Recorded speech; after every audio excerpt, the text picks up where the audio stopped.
Sejam bem-vindos a mais um programa Verde Mar, nessa segunda-feira, dia 6 de julho da pandemia de 2020. Como vocês sabem, além de convidados especiais para discutir alguns temas específicos socioambientais, a gente também traz notícias e informações atualizadas sobre todas essas questões relacionadas ao meio ambiente, ao ecoturismo, sustentabilidade e pesquisas científicas publicadas recentemente. No programa de hoje, para começar, a gente vai no site do WWF Brasil com a notícia que em junho registra o maior número de queimadas dos últimos 13 anos. Na Amazônia, o mês de junho marca o início da seca e dos focos de fogo, e por isso o número de focos em junho levanta o alerta sobre a temporada que está por vir. A gente vem repetindo bastante isso, mas agora os dados estão mostrando realmente o que está acontecendo, né? O número de queimadas entre 1 e 30 de junho de 2020 é o maior dos últimos 13 anos nesse período. Ao longo do mês de junho foram detectados 2.248 focos de queimada no bioma Amazônia, o maior início desde 2007, quando houve 3.517. O número representa também 18,5% a mais que em junho de 2019, quando 1.880 focos foram registrados pelo INPE, o Instituto Nacional de Pesquisas Espaciais, e fica 36% acima da média dos 10 anos anteriores, entre 2010 e 2019. Super preocupante, para variar, a gente está queimando o nosso patrimônio. E aí, uma notícia que tem a ver com isso, indo para o site do Conexão Planeta, que a Companhia Norueguesa de Salmão, uma das maiores do mundo no setor, suspendeu a compra de produtos ligados ao desmatamento no Brasil.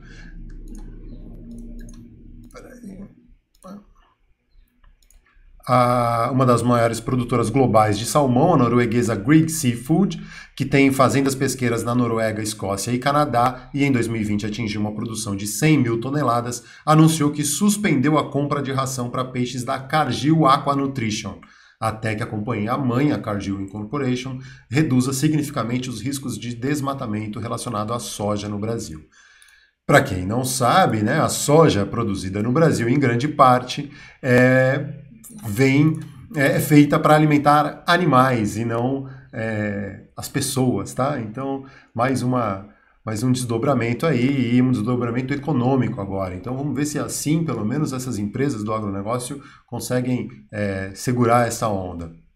Indo agora lá para o Observatório do Clima, outro dado bem preocupante, que foi na segunda-feira passada, dia 29, saiu esse alerta, né, essa pesquisa, que o último lugar da Terra que os cientistas julgavam intocado pelo aquecimento global também está esquentando.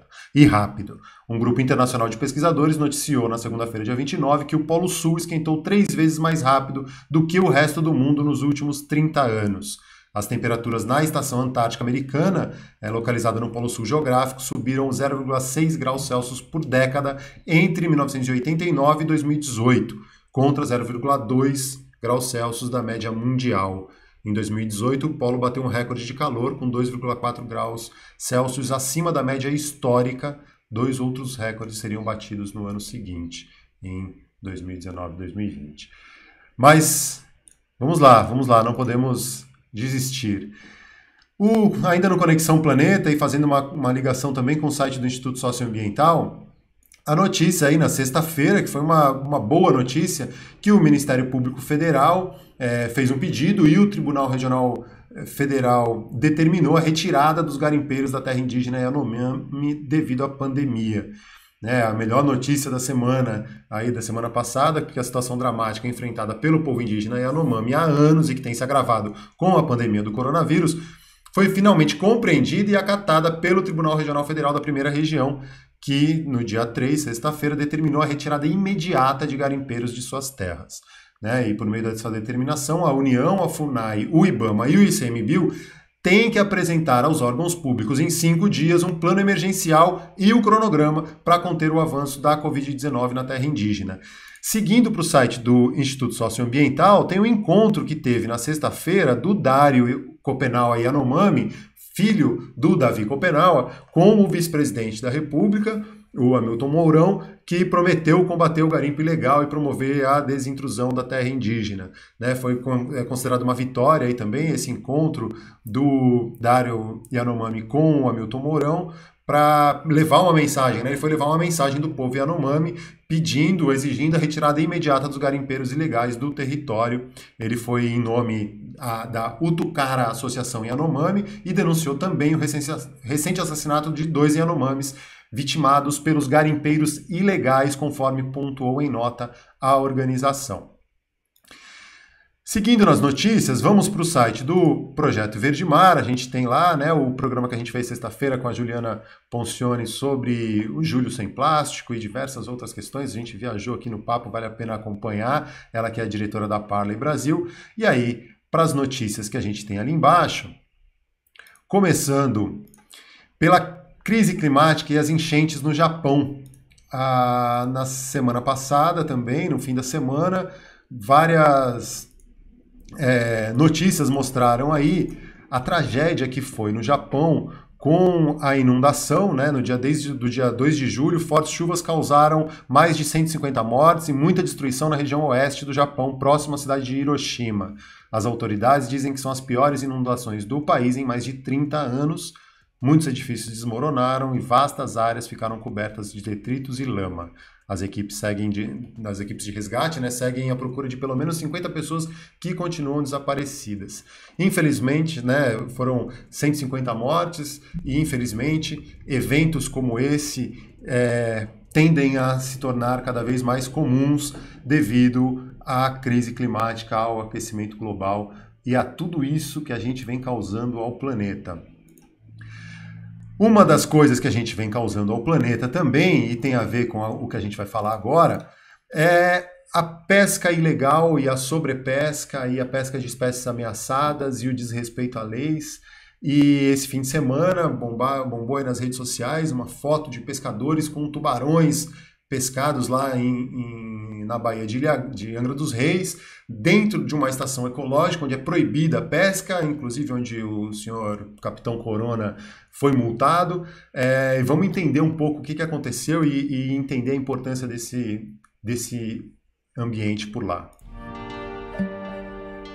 No início da quarentena, uma série de imagens de animais circulando tranquilamente em locais públicos chamou a atenção. Era como se estivessem retomando seus territórios há anos invadidos pelo ser humano. Entre estas imagens estavam alguns tubarões na região de Angra dos Reis. Não que isso seja uma grande novidade ou fato inédito. Os tubarões galhas pretas são visitantes da região. E para entender um pouco mais sobre os tubarões na Baía de Angra dos Reis e a importância da Estação Ecológica de Tamoios, conversamos com um pesquisador e professor da Universidade Federal Rural do Rio de Janeiro, Dr. Leonardo Neves. É uma área extremamente rica em termos de diversidade biológica, que abriga uma série de ecossistemas costeiros muito importantes, como manguezais, como costões rochosos, como praias arenosas, mas que também é uma área muito ameaçada devido à existência ali na região de uma série de empreendimentos potencialmente poluidores. Visando preservar essa biodiversidade, que existe ali na região uma unidade de conservação e de proteção integral, a Estação Ecológica de Tamoios, que protege 29 ilhas, ilhotas, lajes, rochedos, 1 quilômetro ao redor dessas ilhas é protegido pela Estação Ecológica de Tamoios, e nessa área só é permitido pesquisa científica, só é permitido visitação para fins de educação ambiental e ações de monitoramento e diversas ações que são empregadas pelos gestores dessa unidade de conservação. Mas aí, na última semana, surgiram nas redes sociais imagens de pescadores com alguns desses tubarões mortos. Aliás, foi lá que o atual presidente da República foi multado por pescar em local proibido. E assim que assumiu a presidência, o fiscal que aplicou-lhe a multa foi exonerado do cargo. Pelo jeito, alguns pescadores ficaram encorajados a cometer crimes ambientais por lá. Esperamos que, ao contrário do que aconteceu com o atual presidente, que estes infratores sejam punidos de verdade. Também fomos falar com o Tato Slerka, que registrou algumas dessas belas imagens dos tubarões na ESEC Tamoios. Me mudei durante essa quarentena para um veleiro em Angra e eu recebi um artigo da G1, da Globo, falando que tinham tubarões lá na região de Piraquara, que eles estavam sendo avistados com uma certa frequência e por conta da quarentena eles estavam chegando mais perto da costa. E eu fiquei deslumbrado, porque eu vou para Angra desde que eu sou criança, nunca vi um tubarão, sempre acreditei que não tinham tubarões em Angra, e do nada agora tinham tubarões nadando assim a 10, 15 metros das praias conhecidas, que são Pingo d'Água, Guariba, Praia do Laboratório. E sendo amante de tubarões, eu falei, cara, eu não posso perder os tubarões aqui em Angra, eu preciso lá ver, preciso documentar, filmar. E então eu peguei o veleiro, fui em direção de Piraquara, e assim que a gente parou o barco na praia, deu 5, 10 minutos, a gente estava rodeado por 4 a 5 tubarões grandes, da espécie galha preta. E aí eu comecei a pesquisar mais também, eu vi que esses tubarões, eles migram para lá todo ano.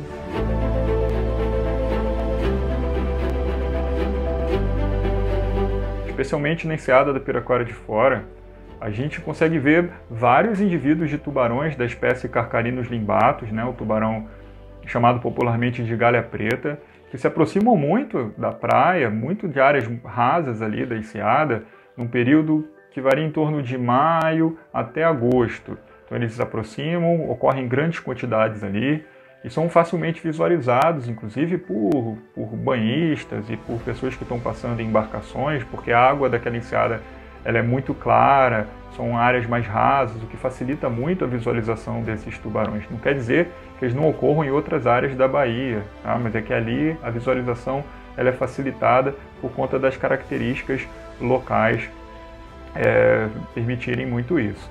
E isso reforça ainda mais a importância das ectamoios para a proteção de espécies marinhas com grande importância para o funcionamento dos ecossistemas, como é o caso dos tubarões, né?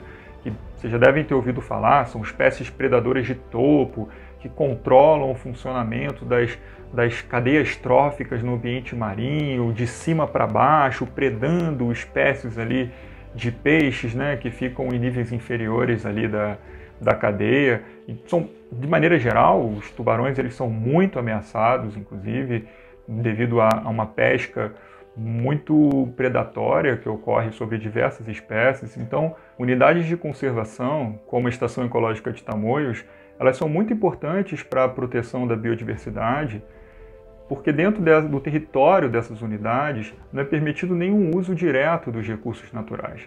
Então, por exemplo, espécies de peixes que encontram-se ameaçadas devido à sobrepesca, dentro do território das ectamoios, elas conseguem crescer, se desenvolver e atingir uma abundância maior até o ponto de poderem extrapolar, poder transbordar para além dos limites da unidade de conservação e assim beneficiar a pesca local, beneficiar as comunidades locais que utilizam da pesca na região.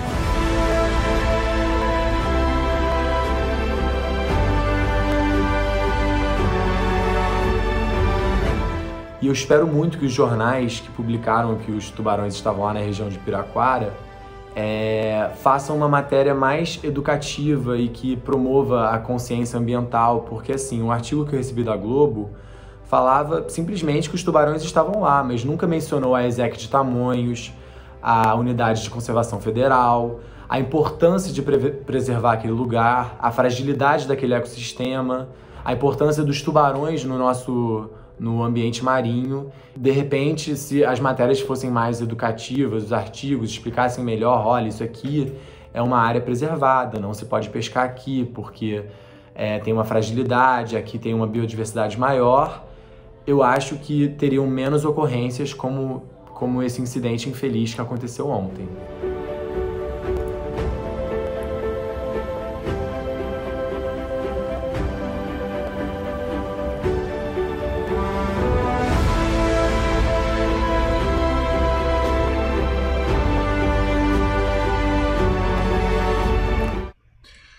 É isso aí. Eu queria já aproveitar e agradecer ao Bernard Wollmann, o Dirbeck, que fez toda a ponte aí para eu contactar tanto o professor Leonardo quanto o Tato Slerka, que fez essas imagens belíssimas aí.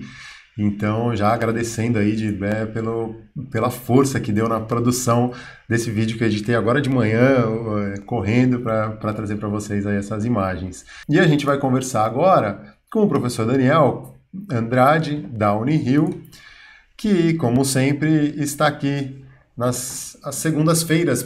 Bom dia, Caio, bom dia a todo mundo que nos assiste aqui nesse papo de primeira na segunda, né? Vou só trazer uma questão que bombou aqui no interior do estado de São Paulo, onde eu estou em Ribeirão Preto, nesse final de semana, infelizmente bombou, né?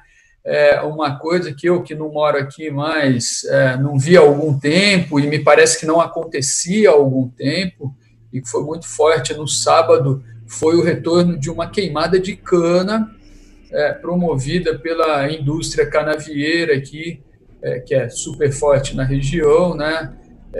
E que jogou cinza pelas casas aqui dos ribeirão-pretanos em enormes quantidades, uma coisa que a gente não via há muito tempo.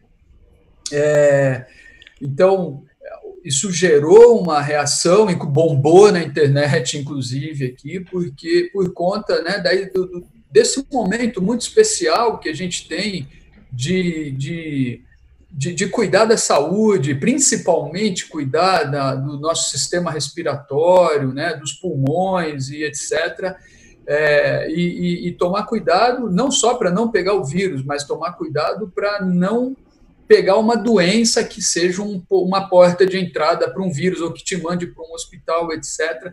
E num final de semana que a gente estava com uma temperatura muito baixa, o que já é um problema de saúde, vamos dizer assim, piora as questões de saúde, a gente teve uma queimada de cana aqui muito forte, com essa fuligem que a gente chama de queimada, né, preta, sendo, né, colocada nas casas das pessoas e que vira uma poeira muito fina, uma poeira inalável. Inclusive, quando você vai varrer essa fuligem, ela se quebra numa poeira inalável que é muito inflamatória para os pulmões, né? Ou seja, é tudo o que um coronavírus quer para ele, oportunisticamente, pegar uma pessoa. Então, coloco aqui minha nota de repúdio, minha nota de nojo para parafrasear os netos do Gonzagão, né? Quando uma música dele foi usada pela equipe do presidente Jair Bolsonaro numa live, e eles colocaram uma nota de nojo, porque a nota de repúdio não cabe mais, né? Não tem força suficiente, então eu coloco aqui a minha nota de nojo, né, para essa insensibilidade da indústria canavieira que mantém essa população do interior do estado de São Paulo refém dessa cultura das queimadas. É uma coisa muito séria, poluição do ar é uma questão muito séria, mata muita gente e a gente devia dar mais atenção para isso. Já que o assunto é fogo, eu não estou resistindo, porque também no site lá do Projeto Verde Mar, no projetoverdemar.com, tem uma notícia falando sobre o fogo no Parque Estadual da Pedra Branca, no Rio de Janeiro, né, que dia 28 de junho foi o aniversário do parque, mas não tinha nada a comemorar. Ele foi criado em 1974, é considerado uma das maiores florestas urbanas do mundo, com 12.500 hectares de área coberta por vegetação típica da Mata Atlântica, 4 vezes maior do que o Parque Nacional da Tijuca, tem o ponto mais alto da cidade, né, o Pico da Pedra Branca, com 1.024 metros de altitude, e nas 2 semanas anteriores, muitos incêndios aconteceram e muitos decorrentes de balões, né? O pessoal solta balão e aí cai na floresta e pega fogo. Tentaram aí controlar, os guarda-parques fazendo um trabalho, né, de abnegação mesmo, de estar ali, meter as caras para apagar e tentar controlar os focos de incêndio. E o Parque Estadual da Pedra Branca pegando muito fogo, principalmente na face norte dele. Tem ali, era uma das notícias que tinha no site, eu até esqueci de falar mais cedo dessa notícia, então agora aproveitando, falando das queima de cana no interior de São Paulo, queima de floresta atlântica no Rio de Janeiro, queima de floresta amazônica, né, na Amazônia, florestas tropicais pegando fogo, e a gente no meio de uma pandemia, sem ministro da Saúde, sem ministro da Educação, sem presidente, porque eu não considero aqui um presidente, e estamos aí, ó, Deus dará. É isso aí, essas foram as principais notícias desta segunda-feira, dia 6 de julho, da pandemia de 2020. A gente trouxe aí um apanhado geral dos principais acontecimentos na área socioambiental, além das pesquisas científicas e o que está rolando aí no mundo, um pouco além da Covid-19, da pandemia do novo coronavírus. Valeu? Reforçando aí, para quem ainda não o fez, se inscrever aqui no canal, dar o joinha, clicar aí para divulgar e aumentar a nossa relevância e o alcance do programa Verde Mar com essas notícias mais importantes aí das temáticas socioambiental. Valeu, gente. Até a próxima.